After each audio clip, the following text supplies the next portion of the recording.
Hello there, my name is Richard. I'd like to talk about animation, and today we're going to talk about episode 2 of Digman that I was hoping, please, not be bad, don't be a one-hit wonder. Yeah, I was surprised. It wasn't. In fact, if you like this sort of review of each episode of Digman, put a like just to understand you want me to do more of this type of videos. But besides that, let's get started on the episode because the episode sort of starts that the main lead character watching the news and you're realizing there actually is a ranking about busy discoverers, and Doug Dickman, he's not in the list. I mean, he used to be. He complained because of the last 10 years he was number one, but the only problem is he just sort of got depressed. He was out of it because his wife, the betrayal. He's just a big ball of mess. Especially he's sort of not taking any jobs there. Every time they talk to him for a job, he's ignoring them because they're not big and fancy. They're just small little jobs just to get small little artifacts. And yet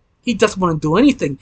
But a little bit her assistant convinced of Dugman to actually, I don't know, take the job so you can actually be on the top 10 list for once. And he says no, you will not convince him to do anything. But you think she is the one to be convinced, but reverse that. In fact, the whole episode is just a bunch of reverse sort of ideas that you weren't expecting because I was convinced to do the job. It's because he had to pay the bills. Specifically her assistant who kind of told him off, just do your job. You do not pay your bills. That's simple.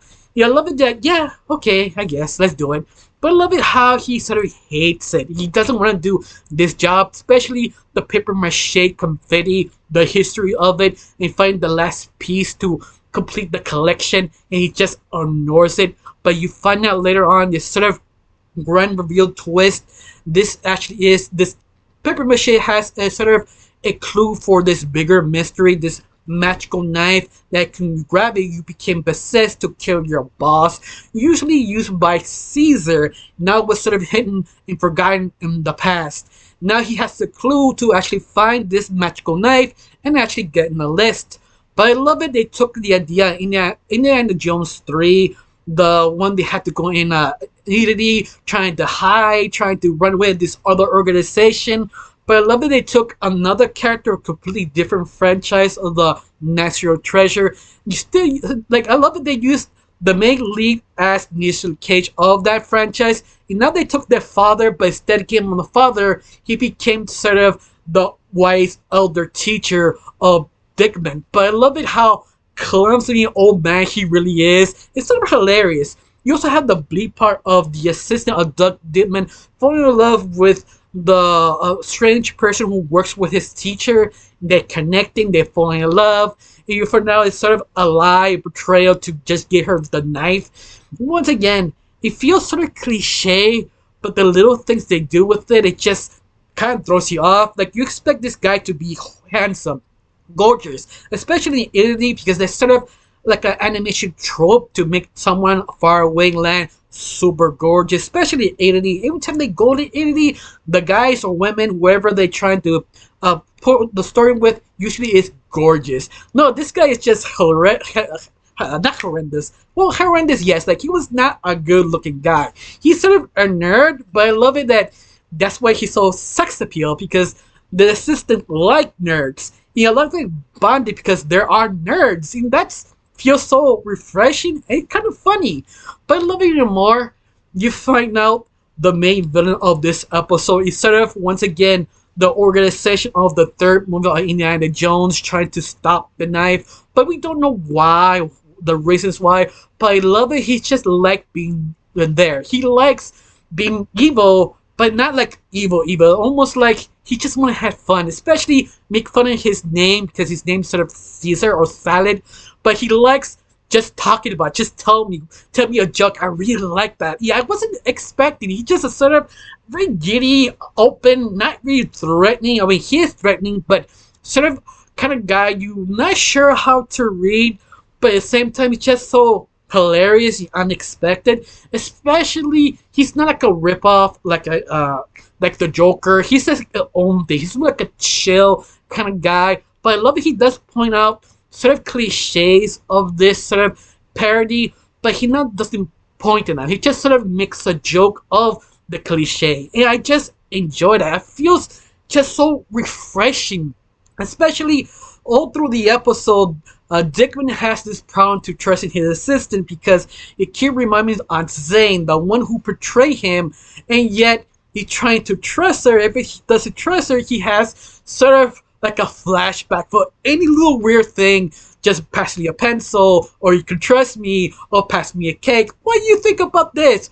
But once more, they're just so random. Not all of them. One and two make sense, but the most of it is just a joke. It's just like making fun of the moment he got betrayed. But a really funny, unique take on it. I just adore that. It was so refreshing. Especially I do like the assistant was trying to help him, trying to convince him to be more better. Yeah, I like about that. I like they have this sort of interesting, unique, weird relationship. Especially Digman, that he is not a complete asshole, but I love it. They're just so kind of open outwards. Like I like it that sort of they don't fall into sort of like a stereotype or cliche of none of the characters. Not even the main one, except for he just is a reference of Nicolas Cage. But that's just a plus, not a bad thing.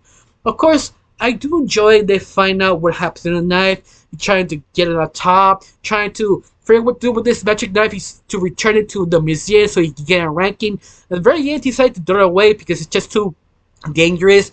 But I love it. They do not make it obvious. They made it as a joke. Like, you know how this goes. Every time the indie finds a magical artifact, you should never give it away. Why? Because I don't want the hassle. That's why. Yeah, I love about that. That's so hilarious and refreshing. Especially they keep adding more things in behind the scenes because at the end of the episode, you find out someone looking fun. Someone looked for the fun. Someone looked for the knife and found it and give it to the organization for some apparent reason that they're collecting bunch of items for some evil deed yet not known.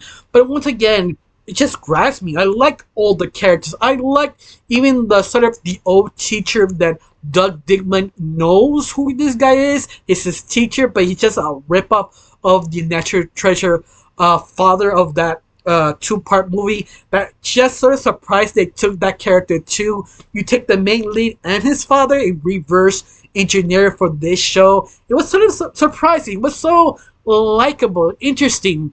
And I think that's the best thing about this episode. It's just so refreshing and new take every single time they do something completely unique. It just keeps blowing me away. Especially the animation. The animation is not high budget, but it's just efficient enough and they know where to put it when they need to.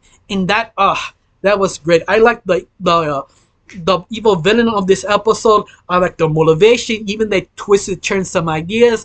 This episode was just good. The only thing I have to say bad is sort of the Top Gun parody they did. Well, the Digman driver, he had to get a license for a boat. They were this sort of weird kind of montage of Top Gun. I thought it was funny. Not gonna lie, but I feel you didn't need that. But that's just me. Now I have this one question: how you felt the whole episode? Do you like it? Do you hate it? Do you enjoy some of the things, or you didn't? Tell me down below. Let me know. Honestly, I got nothing else to say. Just thank you for watching. Don't forget to subscribe and have a wonderful day. Bye.